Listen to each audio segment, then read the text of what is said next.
before we hop into our video, we just want to remind you one more time that this is the last week for next month's real love scenario. So all you have to do is go under the description, click the link, fill out the form, tell us your real love scenario so that we can answer your scenario, give you advice and feedback here on our YouTube channel. So don't forget. You love me like yeah, you love me like no, you love me like oh. You love me like yeah, you love me like no. So welcome back to the channel. It's Dre and Bree, and you're watching Wait. Today's topic is pulling your weight. maintaining balance in a relationship. So let's get into it. All right, so the first thing is understanding it's a marathon and not a sprint. So I'll start off. Please do. So I told this to Bree one time. We were sitting at dinner, right? And she was feeling a little in our relationship at the time that you don't mind me saying that certain things were unfair and things like that. So I explained to her like this: when you're in a relationship, you'll have many walls that you're trying to climb and many things that you're trying to get over. A lot of times, or sometimes, you both can climb that wall together. But at other times, that wall is going to be too difficult to climb. And in that time, this is what needs to happen. So while the other person is trying to get to the top, you, as the partner, have to support them. So they have to step on your hand and you're pushing them up so they can reach the top of the wall. Then once that person gets to the top of the wall, they're reaching down to now get you.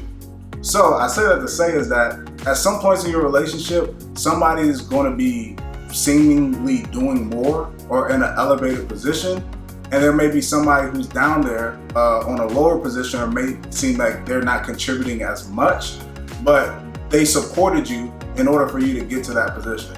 So if you're at the top of the wall, don't look down on the person that supported you, that helped you, that gave you the hand to get you up to where you are. But if you're on the ground, don't look at that person at the top of the wall with envy, because they're up there and they're doing what they need to do because they want to help bring you back up. Yeah, no, that's great. I was climbing a rope.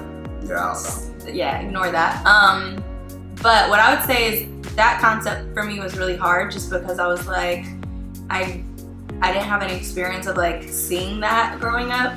So I would say that if you feel like you're the same as me, where like you want things to be fair and like you feel like both people should always be going half, or like if someone does something to help you, you feel like a burden, it's a journey. Like I think I'm just now understanding that, and this is from like, you know, our prepping for marriage counseling classes and just like doing like self-evaluations to figure out like who I am and like what's going on, is you have to understand that you are a product of your environment and your upbringing. So like something like that seems so natural to him, for me was like, what? Rocket science. And now that I understand that and like we do that, it's awesome, and I wouldn't trade it for the world. So just a little bit of info if you need to get it together. Yeah, so with the sprint and the marathon, is just understand, as Bree said, it's a journey. It's a long-term thing. That if you're planning to spend the rest of your life with somebody, that just because it's 80-20 for 3 years, maybe as far as income-wise, right? That doesn't mean that it's off balance. It may be tough and things like that, but if it could balance out over the next 3 years. Like, you don't look at it just a year at a time or 2 years at a time. If you're planning to spend the rest of your life with somebody, then you have to take that all into consideration and the circumstances. So that's why I said in my example, understanding that, okay, even though you may be at the top of the wall, that you had to step on that person's hand and they had to give you a lift to get up there. Don't dog the person that's supporting you throughout you trying to achieve your dreams or living out the job or working at the job that you want to do, that they sacrificed or they were okay with moving to a different state, or they decided to take a job with less money or do more so they can support you in what you're trying to do, whether that's taking care of the kids or doing things like that. So don't dog the person that supported you, but you also have a duty that once you get good and you're doing what you love to do or are in the elevated position, to reach back down and bring that person back up with you. Make sure you ask them like, "Yo, do you need a break?" or "How can I help you?" or "How can I make this up to you?" Because they supported you to get you to that position. Without their support, you wouldn't be up on that wall. I mean, it's kind of like counting your wins and losses as like a together thing. So it's like when I win, like we win. When you lose, we lose. So Exactly. that's a good way to think about it. Mm-hmm. All right, point number 2. Point number Which 2. you kind of said at the end there.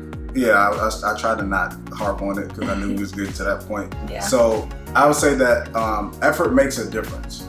So in that, if you're giving 90 and the other person's giving 10, or you're giving 80 and the other person's giving 20, what does that 20% look like in a sense? I think that's a big thing, because if that person is not giving any effort, towards, like, say, they lost their job and you're working, so now at this point you are the one that's, supporting the both of you financially. If they're at home just like come home, chilling, dirty dishes, the house smelling funny. Yeah, it's like they home all day, they couldn't clean, they couldn't cook nothing, they just at home just sitting on the couch chilling. Now that, I think, is a problem. You have to evaluate that, because when it comes to having that balance, you have to understand that sacrifice is very important. But if the person is, pulling 80% of whatever you guys have going on, understand that at that 20%, you have a duty to continue to support, but also you have to give effort to try to make up that difference, or try to get yourself in a more favorable position, or a more even and balanced position. Yeah, literally everything that we talk about boils back down to communication. Because when we were in the situation where, like, I needed help and Dre was working a 9-to-5 job and I was working on my own stuff that was in limbo, meaning we weren't making a profit from it. It was in the works, so where only money was going out. I had to have the conversations with him, like, well, what does that look like? Like, what does my day look like? Like, am I gonna be the housemaid? Like, do I need to, like, cook every day, like, clean every day? Like, what does that look like? And we had to find something that made sense for us and was a balance that we felt made sense. So, yeah, have communication. Okay, talk about it. Yeah, I would say in our situation, just really quick to how this relates to us, is that we dealt with this kind of flip-flop. We don't really believe in, like, breadwinner or anything like that, because at the end of the day, we're a team. So my income is her income is my income, and we figure it out at the end of the month how we're gonna really divvy it up. Yeah. But like when we first started off, we had some financial issues. So as far as from financial load, I took a lot of the load. And it was an adjustment for her, because Bree was always, the one doing that in her previous relationships. But then as we move forward, and this will show how it's not always financial, is that we started a business together. And even though I was working and still bringing in money financially, when it came to the business, it was like really starting off 90-10. Like Bree was doing a lot of the work, and I couldn't really because I was working, but that's still an imbalance, and it's something that we were supposed to be doing together. So we had to figure that out, and that was a challenge figuring that out, but now we figured it. And it always changes. Yeah, it always changes. So like now it's tax season. Now I'm like banging my head against the wall, like, you know what I'm saying? But it's important to find that balance, but effort on the other side makes a huge difference. So lastly, realizing that you might be doing too much. Now, I've seen this a lot to where it's a reason that we call it pulling your weight, is that sometimes people will do so much for somebody and you become like an enabler. Yeah. So you allow that person to think that what they're not doing is okay in a sense, or the way that you're going about things, you're doing so much for somebody that they don't even put forth the effort really to do it. Maybe you could say a little bit. When your friends around you looking like, girl, this isn't making sense. It's probably because it's not. Some people, I mean, it's a simple thing, like some people use people for things, whether it's money, whether it's sex, whether it's convenience, whether it's to feel good momentarily or whatever. You can always tell, or you should be able to tell, or your friends will be able to tell, when the situation doesn't make sense and when you're just doing too much for nothing in return, basically. Yeah. That's not a balance. It's not a balance. And I know it's not a good feeling either. And love is a choice, but we understand when you're in love with somebody, it's very difficult. And you have this, I feel like women do it more than men. have this like imagination that like, oh, or this image in their head that they can change this person or help motivate this person. But motivation comes from within, man. If that person doesn't have motivation within themselves, there's nothing that you're gonna really be able to do, honestly. Other than leave, that'll motivate somebody. Exactly. One of the best things you can do for somebody, and I've seen it with parents, with their kids, I've seen it in relationships, that it's what you call a tough love sometimes. Like a lot of times, if you keep babying somebody or every time they get in trouble, you keep bailing them out, they'll never learn from their mistakes. Sometimes people gotta hit rock bottom a little bit, and until they understand. And even in our relationship when we first started, Bree understands now, but like when she was having like, I think she was behind on car payments and stuff like that. And I was I was gonna be behind on rent. Yeah, so I was just like, she was like, oh, you can just give me the money because you have it. And I'm like, no, I'm not giving you the money. Like, he spoiled me a little too much, and I was getting comfortable. And I was like, so what about? I was like, option? No. So the thing is that because at that point she was just bad with managing money, which she's a lot better at now. But giving her more money when she wasn't good at managing money was not a solution. It was not a solution. It was more of like, all right, I need to show this tough love. I'm not going to be an enabler. I'm not going to be doing too much when I shouldn't do it because it's not beneficial to you.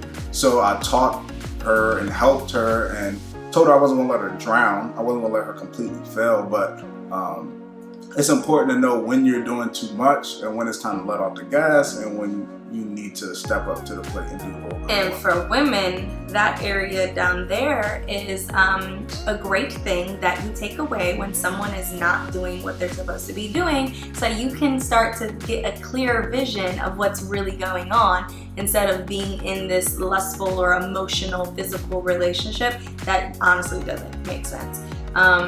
And it goes back to like the Costco analogy of if you're giving someone all the benefits that comes with a membership that they're not paying for, he's not gonna or she's not gonna shapen up or get their stuff together or understand that there's really a problem because they're getting everything that they want within this situation right now. So why change, right? So cut that off. Exactly, cut it off. Remember, when you're climbing a wall, sometimes you may be at the top of the wall, but the other person supported you and helped you get to that point. So don't forget about them. And person that supported, don't envy the person because they're coming to get you. Okay? Yes. Boom. So that's the end of the video.